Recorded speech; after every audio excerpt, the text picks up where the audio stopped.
네, 오늘 우리에게 주시는 말씀은 구약성경 사무엘상 10장 9절에서 12절 말씀 되겠습니다. 사무엘상 10장 9절에서 12절 말씀입니다. 사무엘상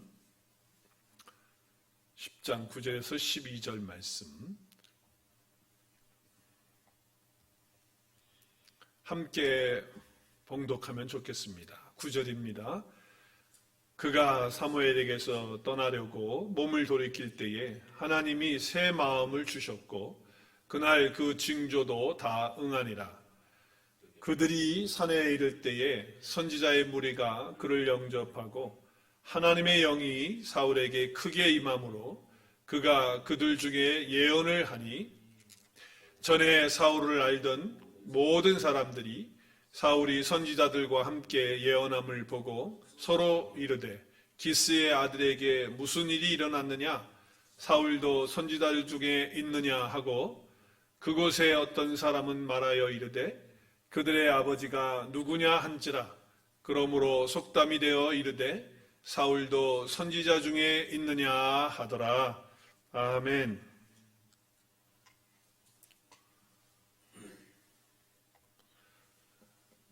앤드류 머리라고 하는 분이 계십니다.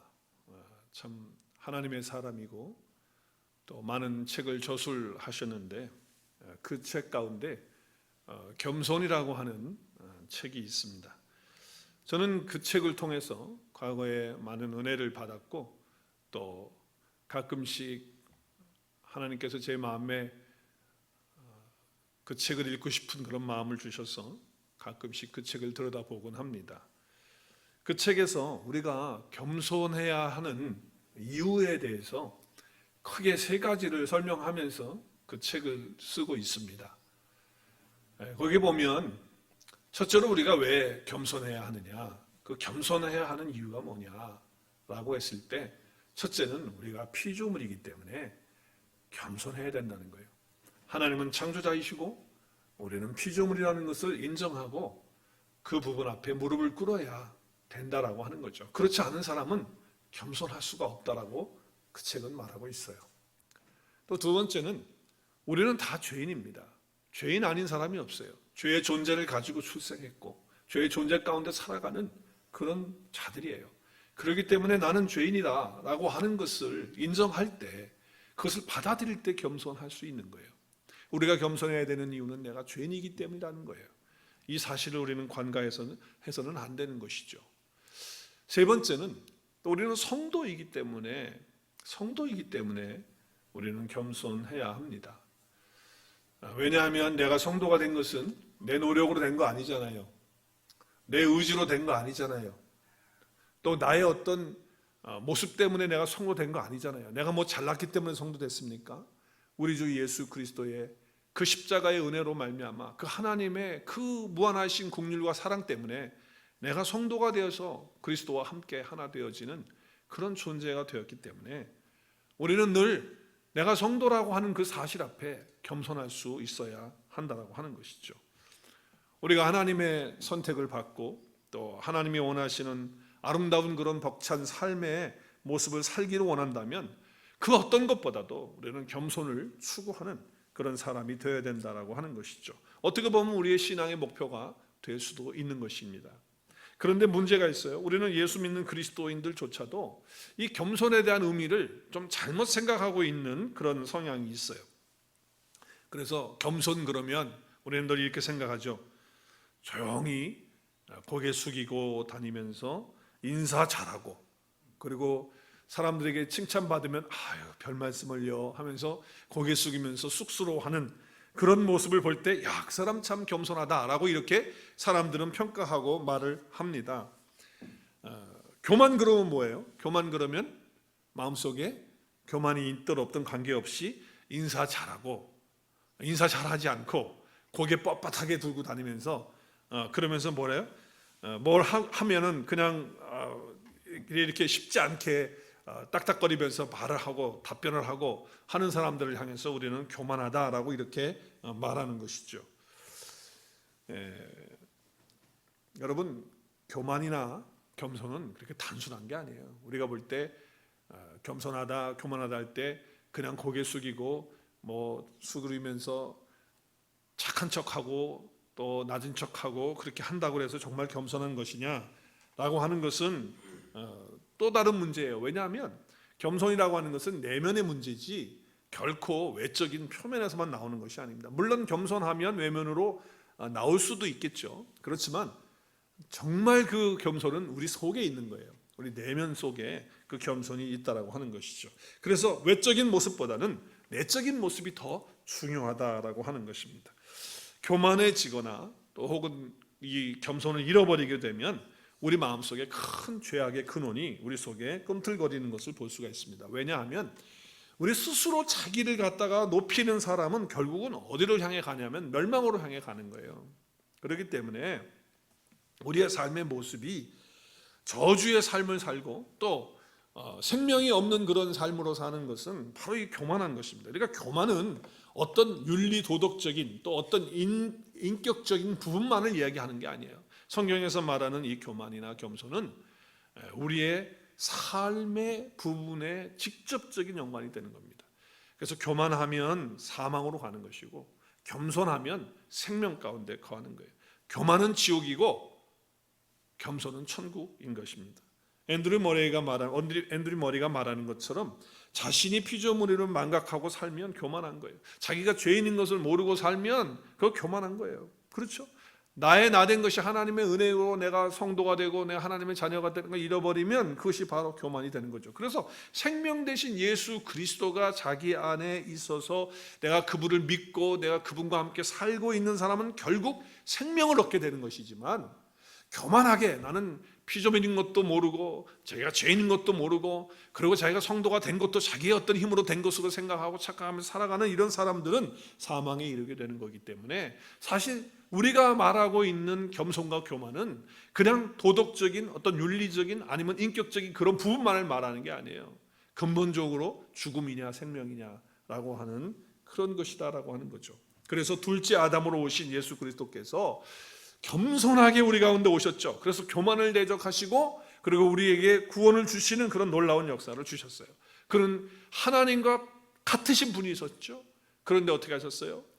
동등됨으로 여기지 않으시고 자기를 비워서 종의 형체를 가지시고 사람의 모양으로 나타나시고 자기를 낮추셨는데 어디까지 낮추셨냐면 죽기까지 낮추시고 복종하시고 십자가에서 죽으셨어요. 그래서 우리에게 생명을 주신 것이죠. 그래서 하나님은 이처럼 겸손하신 그 예수 그리스도를 통해서 우리에게 구원을 주시고 생명을 주셨다는 거예요. 그래서 이 겸손이라고 하는 것은 그래서 생명과 연관되어지는 것이라고 하는 것이죠. 자, 우리 주님께서 이렇게 낮추시고 죽으신 다음에 하나님이 그를 지극히 높이셔서 다시 부활시키셔서 그를 가장 높은 이름 위에 이름을 두게 하셨어요. 그리고 모든 사람들이 다 무릎을 꿇고 그 예수 그리스도 앞에 경배하고 그분을 찬양하고 예수 그리스도를 주라고 시인할 수 있도록 해서 하나님께 영광을 올려드리도록 했다라고 하는 거예요. 그러니까 겸손이라고 하는 것은 사망이냐 생명이냐라고 하는 중요한 그런 길이 있는 것이지 그냥 우리가 세상에서 말하는 대로 그 사람 참 겸손한 사람이야, 그 사람은 교만한 사람이야 라고 외적으로만 평가해서는 안 된다고 하는 것이죠. 겸손을 가질 때 능히 교만을 대적할 수 있고 또 승리하는 그런 삶을 살 수가 있다. 그리고 이 겸손할 때만이 우리에게 구원이 이루어지게 되고 예수 그리스도의 그 놀라우신 이름이 우리 가운데 있게 되어서 하나님께 영광을 올리게 된다라고 하는 것이죠. 겸손이라는 것은 성령 충만해서 정말 주님과 함께 동행하는 삶의 가운데 이루어지는 것이 겸손이라고 하는 거예요. 예수님의 제자들도 3년 동안 주님을 따라다니면서 많은 말씀을 배움을 받고 또 실제적으로 그의 삶을 예수님의 삶을 보면서 살았지만 그들은 교만했어요. 그래서 예수님 앞에서도 누가 더 크냐고 말이죠. 서로 싸우면서 내가 그 자리를 차지해야 되는데 네가 왜 거기 가냐고 그러고 말이죠. 그리고 서로 발을 안 닦아주려고 그러고 네가 내 발 닦으지 내가 네 발을 어떻게 닦아 하는 식으로 다 교만했던 그런 사람들이에요. 그러나 그들이 이제 주님 가시고 보혜사 성령으로 다시 주님이 오셨을 때 이제는 그들 몸속에 계시는 주 예수 그리스도 몸 안에 계시면서 주님이 그들과 함께 연합되어지고 이제 하나 되어지는 그런 사건이 이루어질 때에 그들 속에는 진짜 겸손이 있게 된 거예요. 그래서 그리스도의 향기를 나타내는 삶이 되었다라고 하는 거죠. 그래서 겸손은 단순히 어떤 기질이나 어떤 사람의 성품이나 어떤 것의 덕목이 아니라 영성이 되는 것이라는 거예요. 겸손은 하나님이 우리 안에서 일할 수 있는 눈과 같은 것이기 때문에 그러하다는 거예요.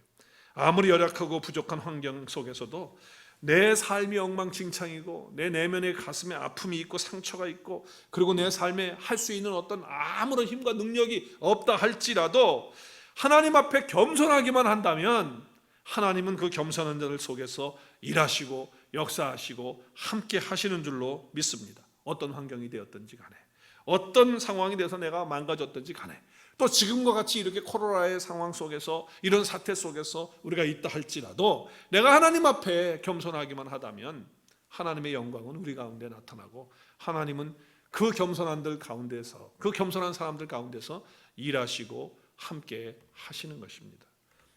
역대하 7장 14절 말씀에 보면 내 일컬음으로 일컫는 내 백성이 그들이 악한 길을 떠나 스스로 낮추고 기도하여 내 얼굴을 찾으면 내가 하늘에서 듣고 그들의 죄를 사하고 그들의 땅을 고칠지라 말씀하고 있습니다.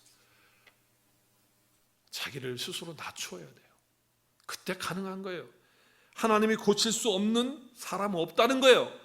낮추기만 하면 하나님은 그 낮아진 사람에게 공간이 있기 때문에 들어가셔서 일을 하시고 역사하신다는 거죠. 고칠 수 없는 가정이 어디 있겠습니까?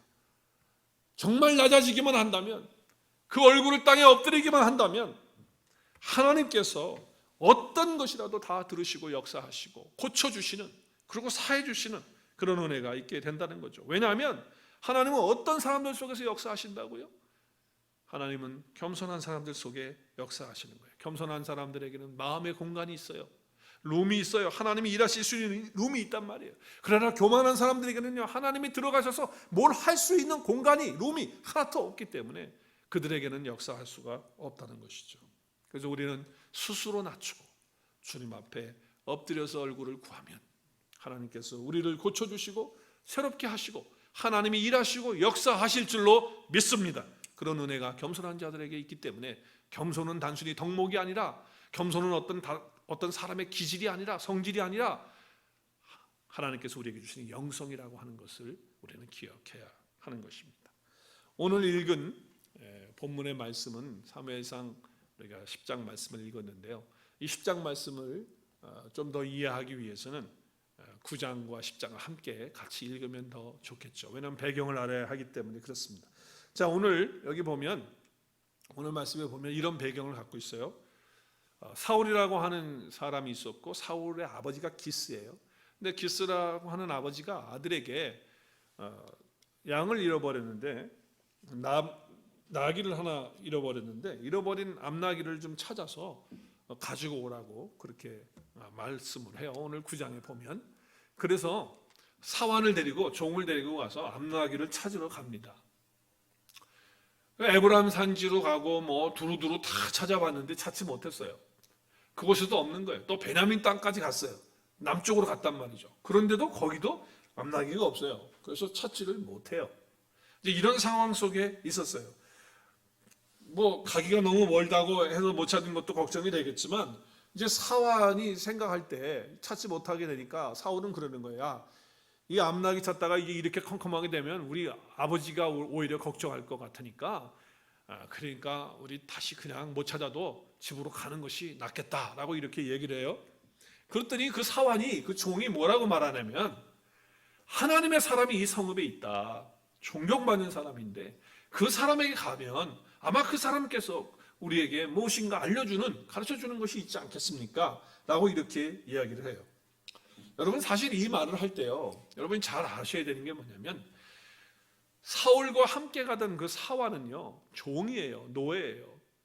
옛날에 우리 뭐 춘향전에서 나오는 그 이도령의 누구예요? 예, 방자나 아니면은 또 춘향이 또 같이 있었던 그 향단이나 뭐 또 언연이 뭐 이런 종류의 그런 종들이 아니에요. 지금 이 시대의 이 사환은요, 완전히 노예예요. 감히 주인의 아들에게 뭘 얘기할 수 있는 그런 권한이 없는 그런 상황 속에 있는 거예요. 그런데 감히 주인에게, 또 그 주인의 아들에게 이렇게 얘기를 하는 거예요. 하나님의 사람이 있는데 건방지게 말이죠. 그러면서 얘기를 하면서 거기 가면 아마 거기서 다 해결되어지는 길이 있을 거다, 이렇게 얘기를 해요. 자, 그랬을 때 이 사울은요 참 겸손한 사람이에요. 네가 뭔데 까불고 그래, 내가 가자면 가는 거지, 이렇게 할 수도 있었는데 그렇게 하지 않고 오늘 7절 말씀에 보면 이렇게 얘기해요. 사울이 그 사원에게 뭐라고 말하냐면, 그 사람에게, 우리가 그 사람에게 가면 그래도 선물 드릴 게 있어야 되지 않냐, 하나님의 사람인데 우리가 그냥 맨손으로 가셔야 되겠느냐, 우리 주머니에 뭐 먹을 것도 하나 없는데 무엇을 갖다 드릴 것이 없는 것이 아니냐, 하나님의 사람 아니냐 그 사람이, 그렇다면 우리가 마땅히 그렇게 대접할 것들을 가지고 가야지 그냥 간다는 건 그건 예의가 아니다, 이렇게 얘기를 해요. 자, 그랬더니 이 사환이 하는 얘기가 뭐라고 얘기합니까? 보소서, 내 손에 은 세겔의 4분의 1이 있다는 거예요. 이것을 하나님께 사람에게 드리자는 거예요. 자, 지금 주인의 아들은 손에 아무것도 없는데 지금 이 종은요 뭘 가지고 있는 거예요. 그랬을 때 주인의 입장에서 생각할 때 어떤 마음이 되겠어요? 이놈이 언제 우리 거를 꼬부쳐가지고서 이렇게 쌓아놓고 있는 거야 이놈이, 그러면서 괘씸하게 생각할 수도 있을 수 있고, 또 아니면 네가 뭘 건방지게 네 걸 가지고 뭐 한다 그래, 내 거를 하나님 사람에게 드려야지 라고 이렇게 말할 수 있었을 거예요. 그런데 전혀 그렇게 하지 않았다고 하는 거예요. 참 대단한 그런 사울의 모습을 볼 수가 있어요. 다 내가 너 먹고 살게 한 거고, 우리가 다 너 돈 줘서 네가 내 종으로서 이렇게 있는 것인데 네가 이걸 어디서 이렇게 나가지고 그러는 거야, 따질 수도 있는 거고, 아니면 건방지게 네가 뭘 그렇게 하냐고 이렇게 말할 수도 있었을 거예요. 그 당시의 시대 배경을 본다면 지금도 이 상황, 이런 상황이 되면 쉽지 않은 상황인데 그때는 더 그랬을 것이라고 하는 거예요. 자, 그런데 여러분 사울의 모습을 보세요. 참 훌륭해요. 10절에 보면 사울이 그 사원에게 이르되 내 말이 옳다, 가자 그래요. 참 쉽지 않은 그런 상황인데 사울은 겸손했던 사람이에요. 그래서 정말 자기가 데리고 있는 종임에도 불구하고, 노예임에도 불구하고 그 노예의 말을 그대로 듣고, 그것도 노예가 가지고 있는 선물을 가지고 가서 드리고자 하는 그런 마음을 가지고 가서 하는 거예요. 어떤 감정이 들어왔든지 관계없이 하나님 앞에서 이렇게 겸손한 사울의 그런 삶의 모습을 통해서 하나님은 어떻게 하셨느냐? 역사하셨다는 거예요. 그 마음을 새롭게 하시고요, 그 마음을 바꾸셨어요. 그래서 오늘 말씀 보세요. 뭐라고 합니까? 그가 사무엘에게서 떠나서 몸을 돌이킬 때에 오늘 10장 우리 말씀을 보면 하나님이 새 마음을 주시는 거예요. 그런 겸손한 사람에게 뭘 주셨느냐? 하나님이 일하시는 거예요. 하나님이 그 마음속에 새 마음을 주셨어요. 그리고 그날의 징조를 다 응하도록 하나님이 그 사울을 통해서 일하시는 것을 볼 수가 있다는 거죠. 그들이 산에서 이를 때에 선지자의 무리가 그들을 영접하게 되고, 그리고 더 중요한 건 뭐냐? 하나님의 영이 사울에게 크게 임했다는 거예요. 하나님의 성령이 사울에게 크게 임하는 역사가 있어요. 그래서 예언을 하게 돼. 예언을 한다는 건 하나님의 말씀을 대언하고 하나님의 말씀을 선포하는 그런 이 자리에 세워졌다라고 하는 거예요. 누가 일하시고 있습니까? 하나님이 지금 일하시는 거예요. 사울은 하나님 앞에 겸손한 사람이 되니까 하나님이 그 공간을 통해서, 그 룸을 통해서 하나님이 새 마음을 주시고 하나님의 성령을 크게 부으셔서 하나님의 말씀을 예언하는, 하나님의 말씀을 선포하는 그런 자로 그를 세우시는 거예요. 그래서 예언을 하는 걸 보면서 사람들이 뭐라고 그래요? 사울이 지금 예언을 하니까 사울도 선지자가 아니냐? 사울도 선지자 중에 한 사람이 아니냐? 이렇게 말하는 거예요. 그래서 그것이 속담이 돼가지고 사울도 선지자 중에 있느냐라고 하는 그런 이제 말이 돌게 되었다라고 하는 이야기를 하고 있어요. 여러분, 사울이 하나님의 영이 임하는 그 순간에 새 마음을 받고 변화되어지는, 그래서 아름다운 모습으로 주님 앞에 서게 되고 또 주님의 사역을 감당하는 하나님의 사람이 되는 모습을 볼 수가 있는 거예요. 겸손한 사람에게 하나님의 영이 감동을 주시는 거예요. 새 마음을 주시는 거예요. 교만한 사람은 절대로 새로운 마음을 받을 수가 없어요. 하나님의 성령이 그 가운데 충만할 수가 없어요. 성령께서 그 공간을 휩쓸고 한복판에도 맹성맹성 말씀 없는 그 이유는 뭐냐? 교만하기 때문에 그런 거예요. 하나님께서 역사하시는 사람에게는 겸손한 마음 속에 하나님이 역사하시는 거예요. 왜? 룸이 있으니까 하나님이 일하신다라고 하는 거예요. 마음이 약하고 여려서 사울이 사원의 이야기를 들은 것이 아니에요. 사울이 얘기를 들으니까 사울은 아무것도 지금 가진 게 없고 그러니까 사원의 얘기를 들었나 보다. 그게 아니고요. 하나님께 민감했기 때문에 사울이 그 사원의 말을 들은 거예요. 겸손하면요, 하나님께 대해서 민감해지는 거예요.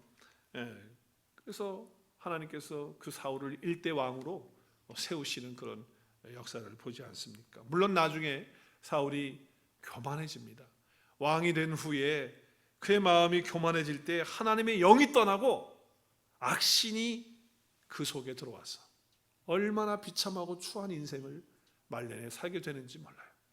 교만한 자들은 그래서 하나님이 일하실 수 없는 자가 되고, 겸손한 자들에게는 하나님이 보호하시고 인도하시고 섭리하시는 그런 축복의 통로가 되는 것을 볼 수가 있는 것입니다. 야고보서 4장 6절에 보면 이런 말씀을 해요. 우리 함께 야고보서 4장 6절을 함께 읽었으면 좋겠습니다. 그러나 더욱 큰 은혜를 주시나니 그러므로 일러스되 하나님이 교만한 자를 물리치시고 겸손한 자에게 은혜를 주신다 하였느니라. 아멘. 하나님이 교만한 자를 물리치세요. 그리고 겸손한 자에게 더 큰 은혜를 주시는 것입니다. 코로나 바이러스 19을 하나님 우리에게 허락하셨어요. 그렇다면 이것을 통해서 우리는 겸손을 배워야 되고 겸손의 마음을 다시 가져야 돼요. 이 강대국인 미국이 하나님 앞에 교만해서는 안 돼요. 하나님 앞에 엎드려야 돼요. 하나님 앞에 낮아져야 돼요. 내가 죄인이라는 사실을 알고 피조물이라는 사실을 알고 나의 나된 것은 하나님의 은혜로 된 것이라는 사실을 알고 미국이 미국된 것은 하나님의 은혜라는 사실을 알고 그 앞에 겸손하게 엎드려야 하나님께서 일하세요.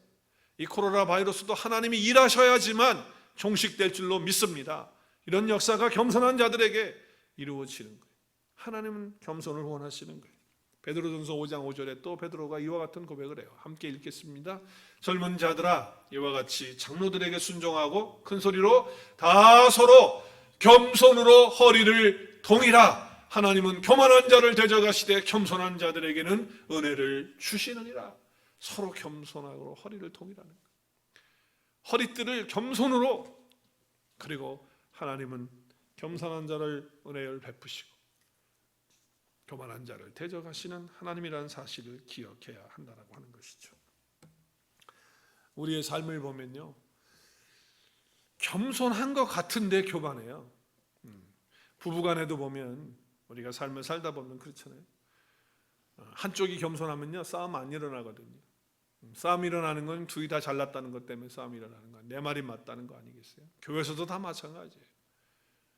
교만하기 때문에 겉으로는 겸손한 척하지만 그 속이 교만하기 때문에 교회가 분쟁이 일어나고 싸우게 되고, 페인트색 때문에 싸우다가 교회 떠나고, 강대상에 피아노 올려놓느냐 안 올려놓느냐 때문에 또 모르겠어요. 이제 강대상 위에 올려놓을 건데 어떻게 될지 모르겠어요.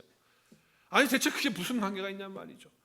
뒤에다가 십자가를 거네 안 가네, 뭐 무슨 색깔로 하네, 그것 때문에 내가 원하는 대로 안 됐다고 그래가지고 속에서 불이 나가지고 말이죠, 싸우다가 결국은 교회 떠나는 게, 그게 겉으로는 겸손한 것 같지만 그 속은 교만으로 꽉 찼기 때문에 하나님은 그런 자들에게 일하지 않으세요.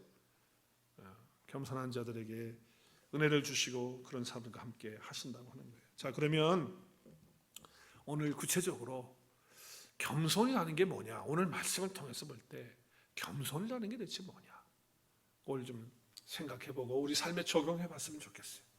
겸손이라는 게 오늘 말씀을 통해서 무엇일까요? 첫 번째는요, 겸손은 뭐냐? 하나님께 예민한 거예요. 하나님 앞에 예민하다는 것이 뭐냐면 모든 것을 통해서 하나님이 내게 말씀하실 것이라는 거예요. 심지어는 들에 피는 꽃 한 송이를 보면서도 하나님 나에게 말씀하고, 오늘 찬양 불렀지만요, 그 꽃 한 송이를 통해서도 생명의 주님을 우리가 발견하게 되고 그 말씀을 들을 수 있다는 거예요. 내 집안의 어린아이지만, 내가 낳은 자식이지만 내 자식을 통해서도 때로는 나에게 말씀을 주실 때 있다는 거예요. 내가 부리고 있는 사환이고 내가 부리고 있는 종이지만, 내가 데리고 있는 종어머니지만, 내가 돈을 주고 있는 하여하여서 쓰고 있는 사람이지만 하나님께서는 그 사람을 통해서도 내게 말씀하실 수 있다고 하는 거예요. 이게 바로 겸손이에요. 이게 바로 하나님께 대해 예민한 거예요. 민감한 거라는 거예요. 모든 것을 통해서, 코로나 바이러스 19를 통해서도 하나님께서 나에게 무슨 말씀을 주시는 것일까? 라고 하는 것에 대해서 민감하게 반응할 때 그 사람이 겸손이라는 거예요. 오늘 사울은요, 그 사환 앞에서도 겸손했어요. 어떤 상황 속에서도 지금 그는 겸손했기 때문에 하나님이 그를 통해서 일하시는 것을 볼 수 있다는 거예요. 여러분, 우리가 하나님에 대해서 민감해야 돼요. 그 얘기는 모든 것을 통해서 하나님이 내게 말씀하실 수 있다라고 하는 마음의 자세를 갖는 거예요. 한 번은 내가 내 아내하고 밥을 먹으면서 식사를 하면서 뭐가 좀 안 좋은 얘기가 오고 가다가 서로 감정이 좀 상했어요. 그래서 투닥투닥 하고 있는데 2층에서 우리 셋째가 내려오면서 그걸 봤어요. 뭐라고 그러겠습니까? 뭐라고 그러겠어요? 엄마 아빠 왜 그래? 그러니까. 엄마 아빠 왜 그래? 하나님 믿는 사람은 그러는 거야? 여러분, 내 막내딸이지만 그 막내딸을 통해서 하나님이 그 순간 나와 내 아내에게 직접 말씀하시는 음성을 듣는 거예요. 그 순간에 야 이놈아 네가 뭔데 건방지게 까 이러면은 그건 하나님 앞에 민감하지 않은 거예요. 그러면 하나님의 음성 나에게 주시는 말씀 듣지 못하는 거예요. 그러면 또 속에 계속 교만이 쌓이는 거예요. 그래서 끝까지 아내하고 싸우다가 결국은 뭐예요? 나중에는 그러겠죠. 각방 쓰다가 너는 너고 나는 나고 그러면 도다 쓰자. 종이 갖고 와 찍어 그래서 찍는 이제 그렇게 가는 거 아니겠어요? 서로 교만해서 그런 거예요. 하나님에 대해서 민감해야 돼요. 모든 것을 통해서 비록 하찮은 일이라도 할지라도 그를 통해서 하나님은 언제든지 나에게 말씀하실 수 있다라고 하는 그 마음의 자세가 하나님께 민감한 것이고 그것이 겸손이라고 하는 것을 오늘 말씀을 통해서 우리가 깨닫습니다. 두 번째로는 겸손은 마음의 균형을 잡아주는 영적인 감각이에요. 마음의 균형을 잡아주는 거예요. 여러분, 내가 교만하다는 건 마음이 쏠리고 있다는 거예요. 어느 한쪽으로 편향이 지금 쏠려지고 있다고 하는 거예요. 그래서 마음의 균형이 깨졌을 때 교만한 거예요. 그게 가만히 생각해보면 그래요. 그래서 우리가 영적으로 우리가 그 영적인 감각이 균형이 깨져버리면 그러면 교만해지는 거라는 거죠. 마음의 질서가 무너지는 거예요. 그러니까 마음의 질서가 무너지니까 기쁨도 없고 평안도 없고 행복도 없고 그러니까 이 교만이 폭발을 할 수밖에 없다라고 하는 거예요. 겸손은 그렇게 마음이 쏠려질 때에 어떻게 하냐? 반대편에서 중심을 딱 잡아주는 것이 바로 겸손이라고 하는 거예요. 사람들 앞에서 쇼업하는 거 있죠? 쇼업 이렇게 나타내고 뭐 이렇게 쇼업하는 거는 교만한 것처럼 마음의 중심을 잃고 흔들리는 거 그런 것도 다 교만이 될 수 있는 거죠. 근데 한쪽으로 마음이 쏠리니까 마음의 분노가 올라올 때 그것이 막 마음속에서 솟구쳐 올라올 때 어떻게 해요? 그걸 감당이 안 되는 거예요. 왜? 균형이 깨졌기 때문에. 그래서 폭발해 버리는 거예요. 사울이 교만했다면요, 사환이 하나님의 사람이 있는데 글로 가시면 안 되겠습니까? 거기 가면 아마 해결될 수 있을 거예요. 그랬을 때 만약에 사울이 교만했다면, 그 순간에 교만한 마음이셨다면 네가 뭔데라고 하면서 그런 마음이 확 올라왔으면요, 마음의 균형이 깨지면서 소리 질렀을 겁니다. 큰 소리를 지르면서 네가 뭐라고 네가 뭘 한다고 까부냐고 그랬을 거예요. 분명히 난리쳤을 거예요. 어떻게 보면은 야단을 치고 혼냈을지도 몰라요. 그러나 그렇게 하지 않았어요. 오늘 마지막 말씀에 뭐라고 그랬어요? 그는 잠잠하였더라 라고 말해요. 겸손한 거예요. 겸손한 거예요. 마음이 밖으로 솟구쳐 나가려고 막 균형을 깨려고 할 때 그 균형을 딱 잡아주는 거예요. 영적으로 뭔가가 막 흔들리고 막 이게 막 균형이 깨지는 그런 삶 속에서 딱 균형을 잡아 나가는 것이 바로 겸손이라는 거예요. 마음이 솟구쳐 나갈 때 그것을 바로 잡는 것이 겸손이라는 거예요. 그러나 교만한 사람은 그것을 컨트롤하지 못하게 되는 것이죠. 하나님 앞에서 우리는 물어야 돼요. 예외 없이. 그게 뭐냐면 나의 모든 삶을 하나님께 맡기고 있는가? 그 순간에 우리는 물어야 되는 거예요.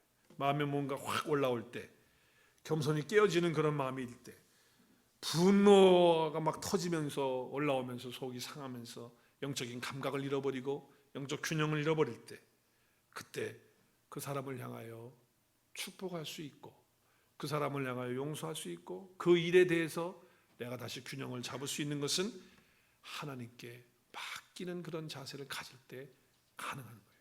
그러니까 겸손은요, 하나님께 다 모든 것을 맡기는 거예요. 마음이 솟구쳐 올라올 때 밑으로 내려가서 하나님 앞에 묻는 마음이 뭐냐? 그게 바로 겸손이에요. 하나님, 이것도 하나님께 맡기길 원합니다 라고 할 때 그것이 바로 겸손이에요. 하나님 앞에 무게중심을 잡지 못하면 그리 교만이 되는 것이고요, 평강이 다 깨어지고 비참해지는 거예요. 그래서 겸손한 사람들에게는 하나님이 이와 같은 놀라운 은혜를 베푸시고 축복을 주시는 거예요. 로마서의 말씀에 보면 우리가 사람들에 대해서 또 이야기를 할 때 이렇게 얘기를 해요. 아무에게도 악을 악으로 갚지 말라. 모든 사람 앞에서 선한 일을 도모하라. 18절 함께 읽을까요? 할 수 있거든이 너희로서는 모든 사람과 더불어 화목하라. 내 사랑하는 자들아, 너희가 친히 원수를 갚지 말고 하나님의 진노하심에 맡기라. 기록되었을 때 원수 갚는 것이 내게 있으니 내가 갚으리라고 주께서 말씀하신다. 내 속을 뒤집어 놓고 있고 아주 건방지게 나에 대해서 뭐라고 얘기를 하고 책망을 하고, 아니면 뭐 네가 나설 자리도 안 돼 나한테 뭐 간섭하는 거야, 그럴 때 우리가 이거 균형이 깨지면서 올라오거든요. 마음에 솟구쳐 올라올 때, 그때 어떻게 해야 되냐? 이것은 사실 하나님께 맡기는 것이거든요. 그 순간에 무릎 꿇고 하나님께 맡기는 것이 중요한 거예요. 자, 계속해서 뭐라고 말합니까? 20절에 내 원수가 줄이거든 먹이고 목마르거든 마시게 하라. 그리하므로 내가 숯불을 그 머리에 쌓아 놓으리라. 21절 함께 큰 소리로 악에게 지지 말고 선으로 악을 이기라. 악에게 지지 말고 선으로 악을 이기라. 그 방법이 뭐냐? 겸손하라는 겸손. 겸손한 것이 승리하는 거예요. 그 겸손할 때가 어떤 때냐? 어떤 상황이 되어도 그때 하나님께 맡기고, 나이가 마음속에 균형이 깨어지고 막 솟구쳐 올라와서 영적인 감각이 막 흔들려고 할 때 하나님께 그것을 맡겨드리는 그 순간에 마음에 평안이 오면서 이 모든 것들을 맡기면서 선으로 악을 이기는 그런 역사가 이루어지는 것, 이것이 겸손이라는 거예요. 그렇기 때문에 겸손은 마음의 균형을 잡는 것이고, 이 겸손은 바로 영성이 되어지는 것이에요. 무슨 말씀이에요? 모든 영적 싸움을 이기게 하는 것이 바로 겸손이다. 이 하나님의 처방을 지금 말씀하고 있는 거예요. 내게 맡기라고 하시는 말씀이죠. 내가 소리 지르고 싶고 할 말 다 하고 싶고 성질 다 쏟아붓고 싶고 아우성 치고 싶고 뭐 내가 할 거 다 막 하고 싶을 때 해버리면 하나님이 무슨 일을 할 수 있겠어? 내가 일을 다 해버렸는데 그 다음에 하나님 무슨 일을 하냐고요. 내가 할 일을 하나님께 맡겨드리는 공간을 내어드릴 때, 그 룸을 내어드릴 때 하나님이 일하시는 거, 이것이 겸손이라는 거예요. 내 속에서 솟구쳐 올라올 때 그렇게 하라는 거예요. 잠잠히 하나님 앞에 맡길 때 하나님은 그때부터 일을 하시는다. 그때부터 일하신다. 그래서 겸손히 이렇게 마음의 균형을 잡는 거예요. 여러분, 하나님은 어떤 사람을 택해서 세우실까요? 어떤 사람을 축복하실까요? 겸손한 사람입니다. 하나님께 대해서 민감한 사람이에요. 하나님께 대해서 예민한 사람. 그래서 하나님은 어떤 것을 통해서도, 무엇을 통해서도 하나님은 나에게 언제든지 말씀하실 수 있는 분위기다라고 하는 것을 마음으로 가지고 하나님께 대해서 예민하게 반응하는 그런 삶이 바로 겸손이다라고 하는 것이고, 더 나아가서 내 모든 삶에 있어서 속에서 올라오고 균형이 깨어질 때에 그때 하나님께 맡기는 그런 사람이 바로 겸손한 사람이다. 왜? 맡긴다는 것은 하나님께 룸을 드리는 것이니까. 하나님께서 우리 교회에 어떤 사람을 찾으시는 줄 아세요? 하나님께서 이 교회에 원하시는 사람, 하나님이 원하는 교회를 만들기 위해서 찾으시는 사람이 어떤 사람일까요? 뭐 두말할 것도 없어요. 능력 있고 실력 있는 사람 물론 찾으시죠. 또 뭐 일도 잘하고 뭐 또 건강한 사람 물론 다 하나님 찾으시죠. 왜? 이래야 되니까. 그러나 정말 하나님이 찾으시는 사람은 겸손한 사람이다라고 하는 거예요. 신앙생활에 중요한 것은 겸손이에요. 이 겸손은 하나님이 우리에게 주시는 영성이기 때문에 그렇습니다. 오늘 말씀을 생각하면서 준비하면서 한 사람이 생각이 나요. 세례 침례 요한이에요. 세례 침례 요한의 삶을 여러분 보십시오. 그는 구약의 마지막 선지자였으며 마지막 제사장으로서 하나님의 사람으로서 쓰임 받았을 때 그의 겸손은 이루 말할 수가 없었어요. 그가 처음에 등장하자마자 뭐라고 말합니까? 나는 선지자 이사야 말과 같이 주의 길을 곧게 하라고 하는 광야에서 외치는 소리일 뿐이다. 나는 아무것도, 소리는 뭐예요? 금방 나왔다가 없어지는 그런 존재예요.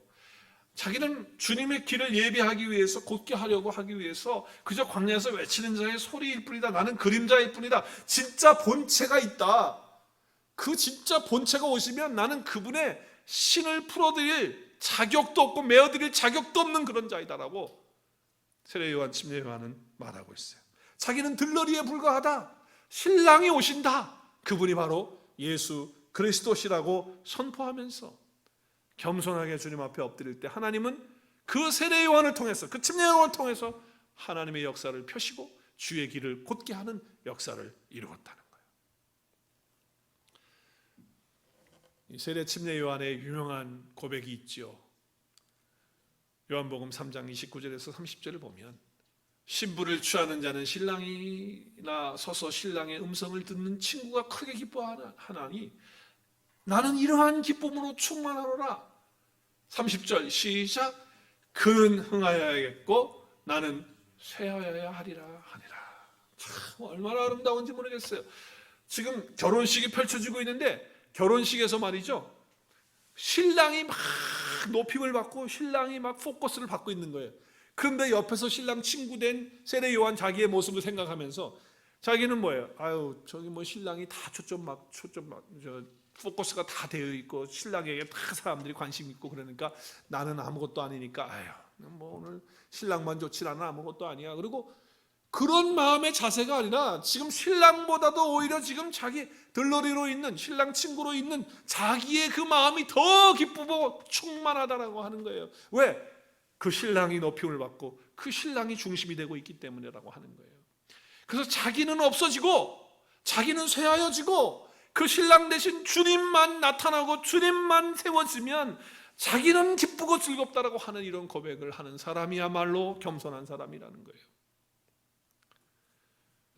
무슨 얘기입니까? 이 비유를 통해서 우리에게 주신 게 뭐예요? 내가 할 역할은 여기까지고 나머지는 다 주님이 하신다. 하나님께 다 맡겨드리고 자기의 역할을 감당하는 거예요. 주연이 있으면 조연도 있고요, 엑스트라도 있는 거예요. 근데 맨날 나는 엑스트라밖에 안 해 이러면서 슬퍼하면 안 돼요. 교회에서 항상 보면 문제 터지는 사람이 뭐예요? 앞장서서 자기가 열심히 일하다가 자기가 좀 뒤로 가는 것 같으면 그때부터 삐지기 시작해가지고 교회 일이고 뭐고 다 하지 않고 그리고 교회를 떠나는 그런 현상들을 보게 되는 거예요. 우리의 신랑이신 주님이 높여지고 그 주님이 나타나고 그 주님이 기뻐하시면 나는 그 기쁨보다 더 충만한 기쁨을 갖는 것이 바로 우리가 가져야 될 테다. 내가 비록 엑스트라 할지라도, 내가 비록 조연이라 할지라도 주님이 주연 되시는 그 삶의 모습을 통해서 하나님께 감사와 영광을 올려드리는 저와 여러분이 되는 거예요. 내 삶의 주인이 누구예요? 주님이시잖아요. 이제는 나는 없고 내 안에 누구만? 주님만. 높여지고 주님만 계시면 되는 거예요. 겸손은 그래서 영성인 것입니다. 이 마음을 갖게 되면 우리 마음이 어떻게 바뀌느냐? 마음이 순수해져요. 그리고 겸손해지는 거예요. 나는 이제 없고 누구만 계세요? 주님만이 내 안에 계시는 거예요. 나의 나 된 것은 하나님의 은혜로 된 것이에요. 그래서 나를 통해서 일하실 수 있도록 하나님께 룸을 내어드리고 하나님께 대해서 민감하고 그리고 내가 마음이 솟구쳐오고 내 마음이 흔들리고 내 균형이 깨어지는 어떤 영적인 그런 내면에 문제가 생겨져서 흔들리고 폭발하려고 하는 그런 시점에 하나님께 모든 것을 맡기는 사람, 그래서 하나님께 룸을 내어드리는 그런 사람이 주님이 나의 주인된 사람이고 겸손한 사람이 되어지는 것입니다. 그럴 때 하나님은 일하시고 하나님이 역사하시고 하나님 더 큰 은혜를 허락해 주실 줄로 믿습니다. 겸손은 영성입니다. 우리 한번 따라하겠습니다. 시작. 겸손은 영성입니다.